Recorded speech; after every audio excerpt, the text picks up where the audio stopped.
పచ్చాని కొబ్బరికాయ వెచ్చాని నెయ్యిని పోసి కర్పూర ధూపం వేసి ఇష్టంగా ఇరుముడి కడతాం.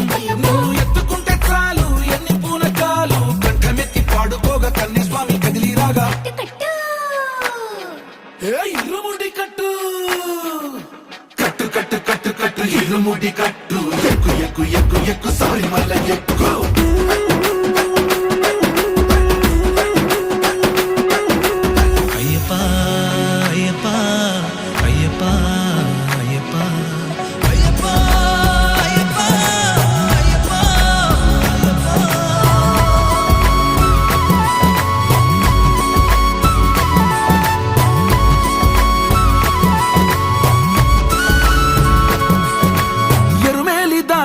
వస్తాం పంబలో నమూనకే వేస్తాం అప్పాచి మేడు